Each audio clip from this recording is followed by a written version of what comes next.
Hello, I'm Daniel Feldman. Welcome to Jerusalem. This lush and idyllic neighborhood of Yamin Moshe, just outside Jerusalem's historic Old City, has been home for the past 5 decades to Uri Orlev, Israel's foremost author of children's literature. Orlev has written dozens of books for young readers, as well as several for adults. Yet, the largest number of them focus on a topic from Orlev's own youth, the Holocaust.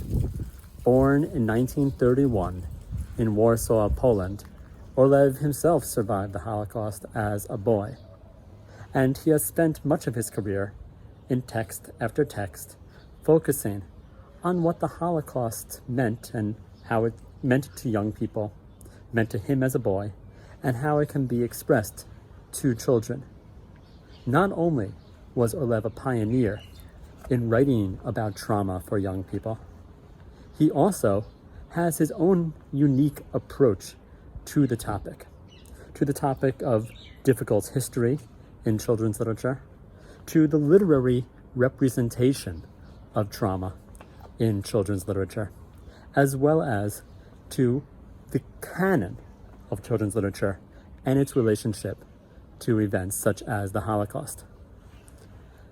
Although Orlev is still alive and active and a very generous soul, willing to share his works and with scholars as well as teachers, due to the coronavirus, we can't come and visit him. His home is right here. We'll be able to visit through the means of a video of several years ago. But in this lecture, I wish to share with you one specific aspect of Orlev's work, which is his uncanny focus on adventure as a crucial element of his description of childhood during the Holocaust. Orlev was born Jerzy Henryk Orlewski, the eldest son of secular bourgeois Polish Jews who spoke Polish at home. Slight of stature and, by his own account, an unremarkable student. As a child, Orlev was an avid reader, a bookworm who found intellectual stimulation and escape from his conventional life in the books of adventure that he read. In this educational video from 2012, Orlev tells his granddaughter about the day in September 1939 when war erupted in Warsaw, and the tales of adventure of which he read became the reality of his life. תראי, כשהייתי ילד מאוד קינאתי בגיבורים של הספרים. והייתי לוקח מהספרייה רק את הספרים המפחידים. זה מלחמות. וגם כן דברים איומים ונוראים שקרו. שזה מה שהיה מעניין, זה מה שהיה מותח. זה מה שקראתי. ולא הבנתי למה שום דבר לא קורה לי, זה היה לפני המלחמה. זה רק קורה בספרים. אז כשהתחילה המלחמה, אז התחילה ההרפתקה. וסוף סוף התגשמה ההרפתקה שחלמתי עליה כל הזמן כשקראתי את הספרים. He preferred, by his own account, scary stories, specifically stories of drama and adventure. Tarzan, the dramatic and adventurous works of Janusz Korczak, the major Polish, also Polish-Jewish, children's author and pedagogue, whom I will be discussing in my workshop, as well as works that were part of the continental European canon of children's literature of the previous 2 centuries, the 20th and 19th centuries. Works that are not specifically thought of as children's literature in our time, but were certainly so in Orlev's childhood. Specifically, I'll be discussing today a work from that category, Robinson Crusoe by Daniel Defoe. The place we are now might seem a world apart, oceans away, a veritable island separate from the works that Orlev read as a comfortable, secular Polish youth in the mid-1930s. but the texts that Orlev produced behind this door in his home for the better part of the past half-century bear testament to a change in the relationship between children's literature and the darkest aspects of human experience and trauma. What I wish to do with you today is to think about how Orlev's most best-known text, The Island on Bird Street, offers a subversive and original version of the Robinson Crusoe stories that became so famous in literary history. Let's look into this. In his many children's books about the Holocaust, Uri Orlev brings adventure and children's literature together as a joint theme in his depiction of childhood amid the catastrophic circumstances of the Holocaust. Genocide is depicted in Orlev's books as a terrifying adventure made real, a life and death version of favorite adventure tales, not only read, but dangerously brought to life. What accounts for, or even justifies, Orlev's audacious use of adventure narratives to structure children's texts about historically traumatic experience? The answer, I will argue, reveals much not only about juvenile adventure tales or even about Holocaust literature for children, but about the very complementary relationship between reading and experience in overcoming hardship and developing advanced literacy on a metaphorical level. Reading children's books and imagining adventure as illustrative of everyday life unite in Orlev's text as key elements both of surviving and representing trauma. Through this literary masterstroke, commingling exotic worlds of adventure with gritty reality of trauma, Orlev demonstrates that not only can children's literature portray horrific events such as genocide without diminishing the force of such history, but that precisely the imaginative play of children's books can be recruited to talk, tell, or think about such grave matters. Orlev's innovative style of adapting adventure narratives to the serious topic of the Holocaust carries significance for the broader genre of children's literature about difficult history. Orlev's best-known children's books are about the Holocaust. These include his celebrated The Island on Bird Street, first published in 1981 as Ha'i Berchov HaTziporim, his 1988 The Man from the Other Side, Ha'ish Min Hatzad Ha'achel, his 1996 young adult memoir The Sand Game, Mischak HaChol, followed by Run, Boy, Run, Rutz Yeled Rutz of 2001, followed by the more recent and yet untranslated Homeward from the Steps of the Sun of 2010, and a 1997 Danish film production of The Island on Bird Street. These texts, as well as their translation into more than 20 languages, affirm Orlev's standing as a leading author of international children's literature about the trauma of war and mass human rights abuse. In 1996, Orlev won the Hans Christian Andersen Award for his skill in portraying youthful protagonists who, quote, suffer starvation, fear, and disease without losing their enjoyment of life, from the words of the award's citation. Orlev's body of work thus serves as an influential, pioneering example of children's literature about traumatic history, a proliferating category of writing whose explosive growth in recent years has been noted in research on children's literature about trauma in such diverse contexts as genocide, slavery, and the tribulations of refugees. Orlev's depiction of the Shoah, the Holocaust, as a playful adventure drawn from favorite children's books is a significant and early example of literature for young people that addresses unsettling, painful topics in a manner consistent with an intended juvenile readership. Adventure is crucial to this approach.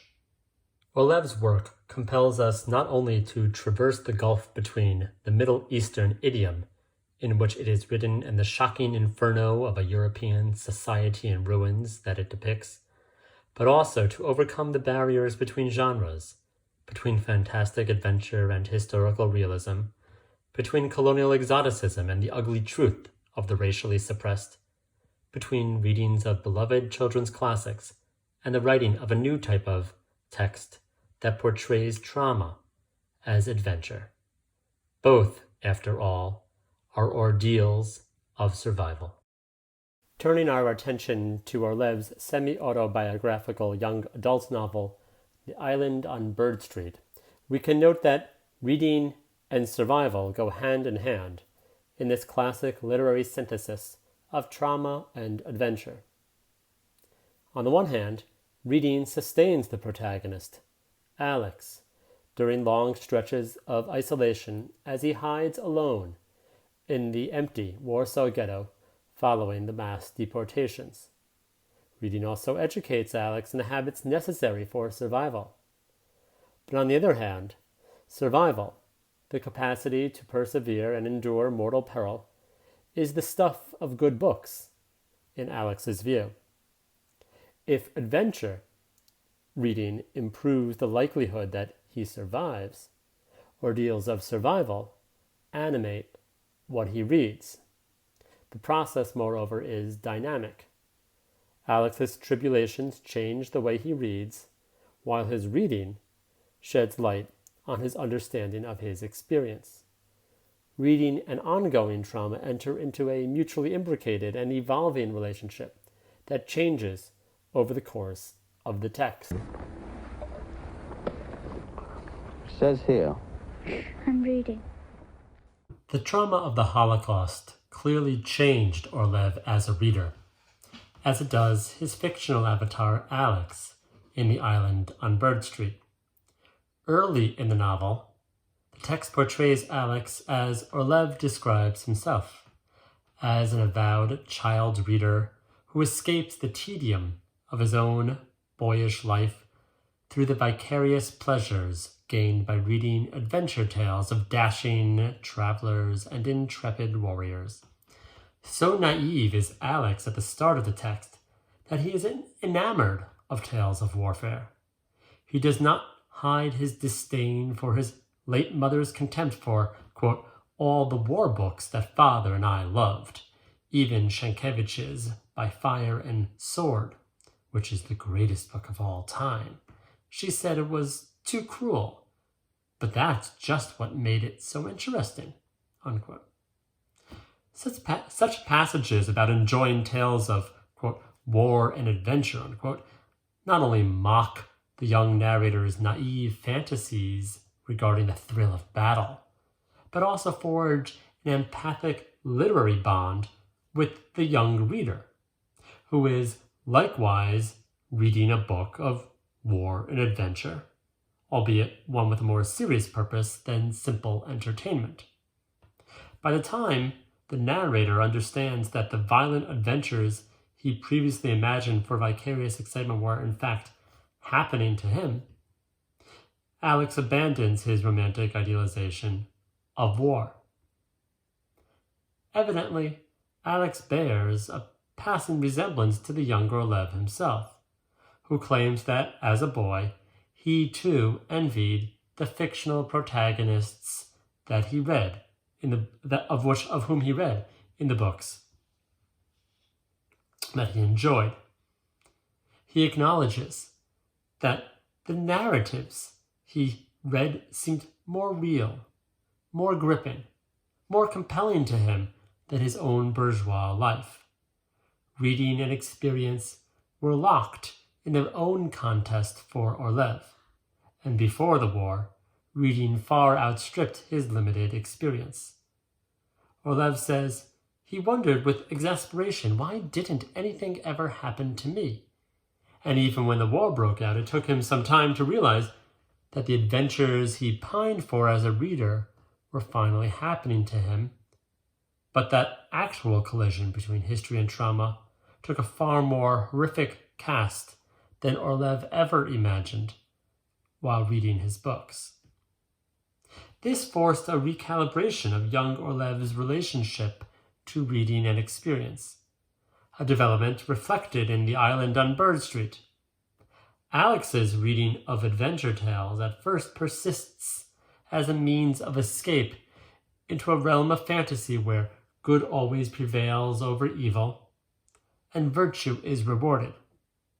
But his attitude toward reading slowly begins to shift. He gains first-hand experience, the likes of which, quote, "until then, I thought was just something made up for scary books," unquote. Reading gradually takes on a sustaining power for Alex. Alongside his constant search for physical nourishment, Alex strategically forages for literary sustenance. Quote, "I knew exactly what to look for. Candles and food. That was all I needed, except for a good book if I found one." Unquote. Alex's entry into a frightening and dramatic world that may be termed traumatic adventure is signaled in the opening scene of the novel when Alex glimpses his father's secret pistol and asks, "Is it real?" To which his father replies, "Yes." "As though I hadn't always known," Alex says. Still, it was hard to believe. Reality and literary imagination have always dueled in Alex's mind, as they did in Orlev's. But these terms are about to enter into a new, more nuanced relationship for Alex, and perhaps also for the young reader of Orlev's novel. The novel thus offers both a harrowing tale of perilous survival and also an account of profound literary transformation, a conversion narrative about how young adults should read precisely the kind of text that the novel presents, traumatic adventure. It is an account of literary maturation, of developing into a more literate reader. The Island on Bird Street describes both its protagonist's evolution as a reader, while engendering a comparable maturation or transformation in the contemporary juvenile reader's identity as an interpreter of this genre. The crucial text in Alex's developing relationship to literature is the template tale for The Island on Bird Street. It is Robinson Crusoe, itself mentioned early in the novel as the quintessential absorbing text that allows the reader to escape mundane reality for a more colorful and exotic distant shore of fiction. Quote, "Father didn't always manage to find new books to bring me. Of course, if a book is really good, you can read it a second, even a third time, like Robinson Crusoe or King Matthias, but you can't just read all day, every day." The latter text, King Matthias, parenthetically, is by Korczak, whom Orlev came to translate into a Hebrew as an adult. Robinson Crusoe, Daniel Defoe's landmark 1719 fictional account of survival on an uninhabited island, serves as both template and inspiration to Alex, the hero of Orlev's novel. Taking Crusoe as his role model, Alex hones his aptitude for practical resourcefulness by acquiring a host of necessary survival skills, some of which are described in extensive detail as they are in Defoe's novel, including how to find food, clothing, fuel, shelter, defense, and ample reading. A prized discovery, naturally, is a copy of Robinson Crusoe, which inspires Alex to reflect that he lives in the ghetto, quote, "as though I were living on a desert island." The Island on Bird Street transplants the Crusoe narrative to a depopulated urban island. The Warsaw Ghetto is cut off from the rest of the city, and Alex's house on Bird Street at the edge of the ghetto is isolated from its neighboring buildings by its precarious state of disrepair. Whole blocks are deserted after their residents are exterminated. Alex, a boy of 11, is left alone in his ruined, bombed-out building after his father goes on a search for provisions and fails to return. In the interim wait, while he anticipates reunion with his father or some other fate, Alex learns that, quote, he must survive by himself for many months, taking what he needs from other houses the way Robinson Crusoe took what he needed from the wreck, unquote. Alex's hiding spot, Orlev writes, is, quote, really not very different from a desert island, unquote. With his pet white mouse Snow as his sole companion, Alex learns to provide for and defend himself in these conditions of extreme peril. Like Crusoe, Alex evolves into a self-reliant and capable survivor. Quotation, quote, how had I been any different from Robinson Crusoe, unquote, he asks. Some parallels are exceedingly specific. For instance, Alex follows Crusoe's example by tracking time and keeping a journal. Quote from Bird Street, I counted the days. I marked them off the wall with a piece of coal, unquote, he says. Crusoe's fictional journal is a key element in Defoe's novel that attests to the veracity of the text as an authentic report based on contemporaneous records that Crusoe, the fictional character, took at the time. The journal therefore represents Crusoe's attempt to assert mastery over his narrative and control the passage of time. For Alex, by contrast, the journal is a failed effort, despite his literary aspirations. His extreme hunger, privation, and suffering are too great to project any semblance of command over his desperate conditions. All he ever succeeds in writing in his journal is one sentence emblematic of his misery. I'm getting hungry, he writes. This is not the only discrepancy between Robinson Crusoe and Orlev's evocation of the canonical adventure tale. As the war drags on and Alex's suffering grows more acute, he comes to recognize the difference between fiction and reality. I realize now that real wars weren't like the ones in adventure books, where children fought like heroes at the grown-up sides, he says. Plunging a child into the adult arena of war exposes the limitations of adventure literature. Children should not actually be battling for their lives alongside adults.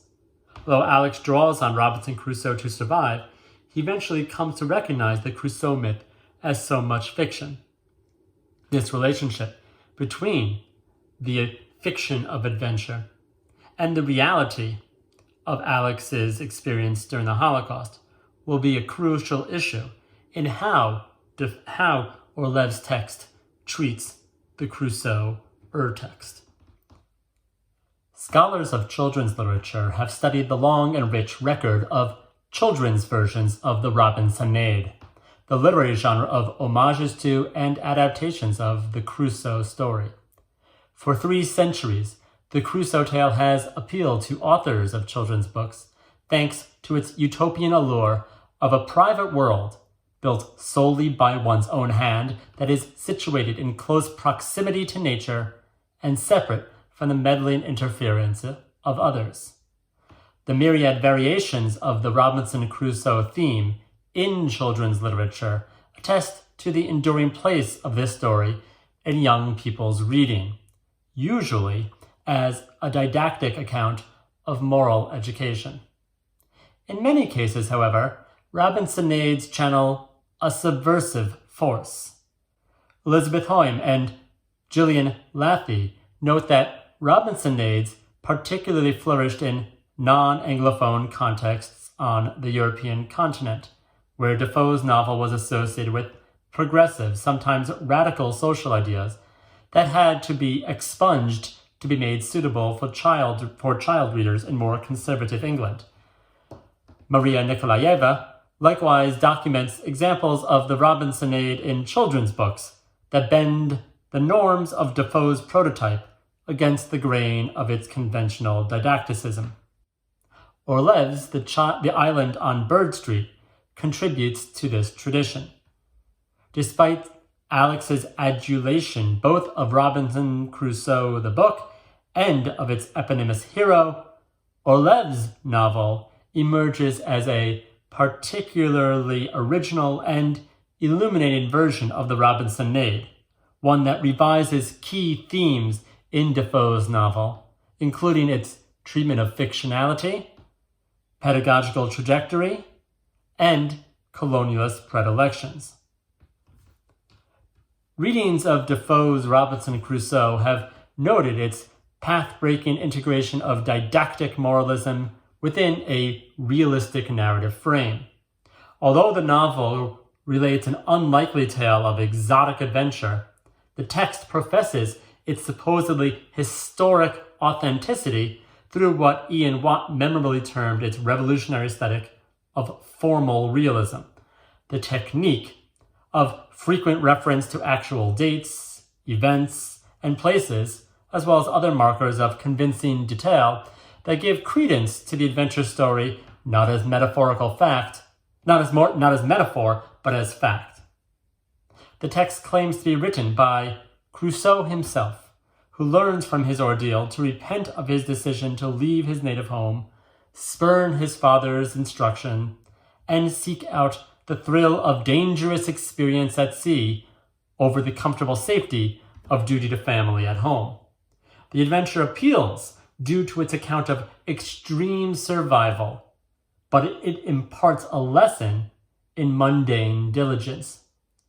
Crusoe's conversion tale of turning to religious faith, of adopting an ethic of profitable work, entails accepting the valuable teachings of resourceful planning and hard labor, precisely the type of mundane experience that Crusoe the character and his legions of middle-class readers fled in search of adventure when he left England or they opened the book.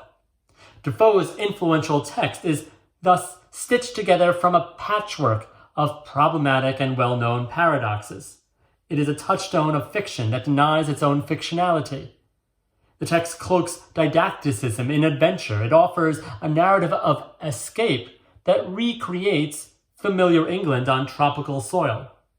Finally, it portrays a solitary prodigal son who quits his home but later yearns for the comforts and company of others back home.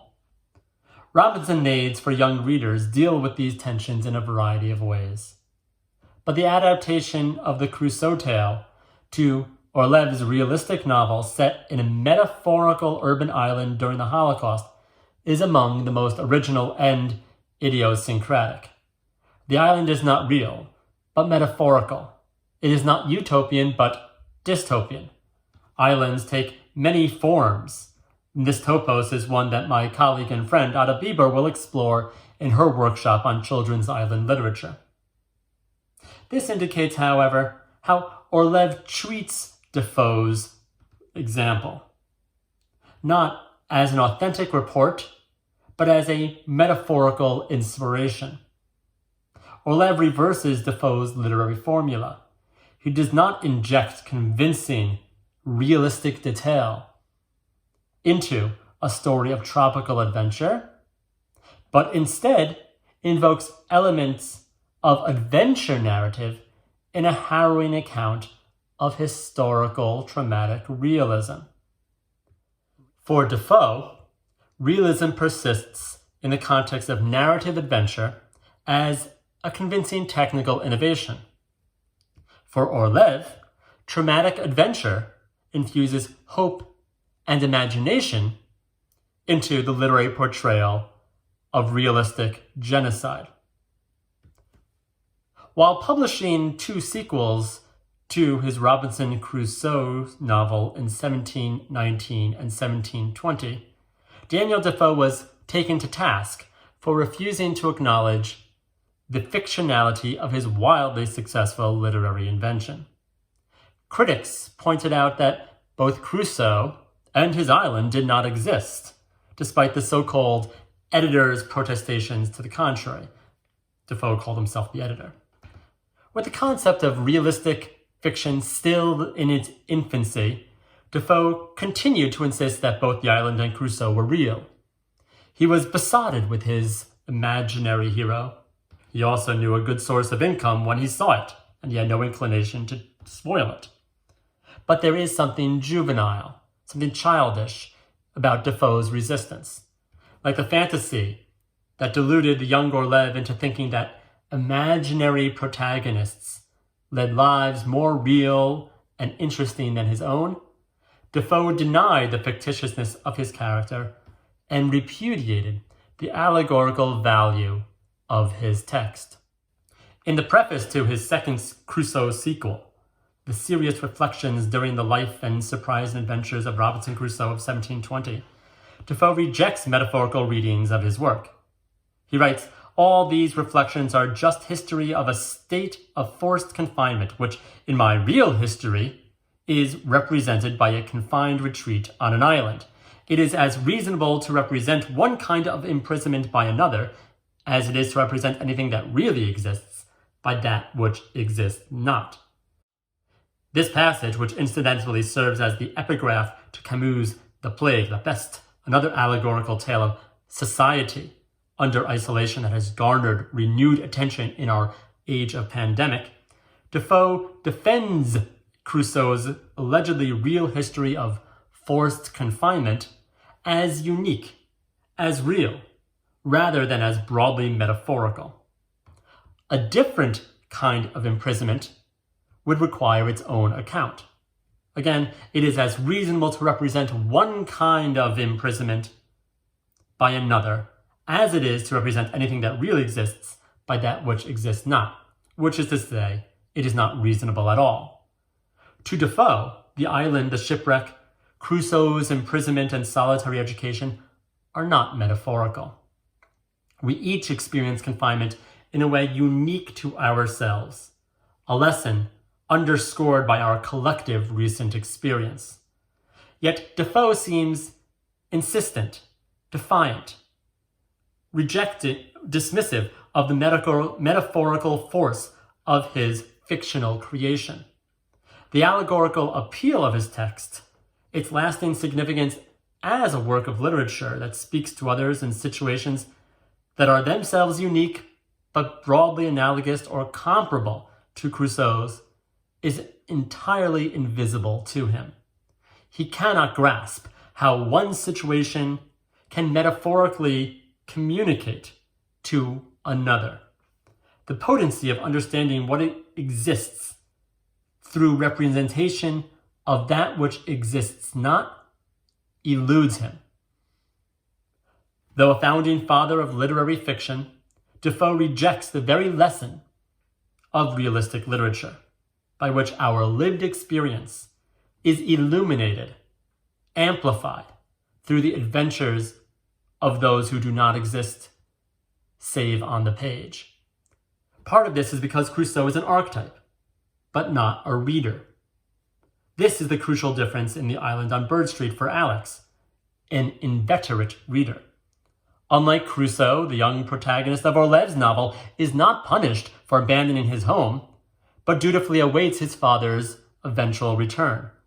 He is not a proto-colonialist and slaver of the natives, as is Crusoe with Friday, but a member of the colonized subaltern class, the Jewish son of a slave laborer whose life is imperiled by racially motivated imperialist Nazis.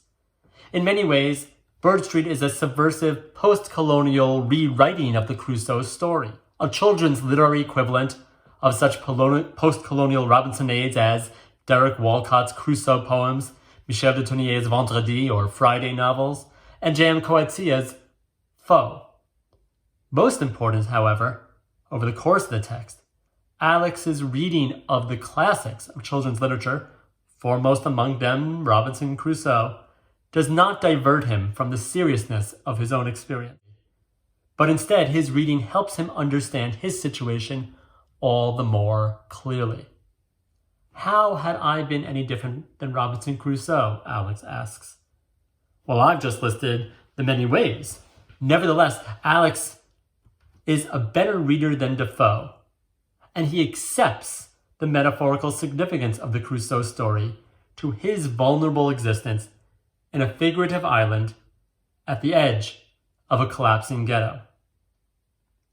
Alex's education is not about faith, not about imperialism or industriousness. Instead, it is about reading.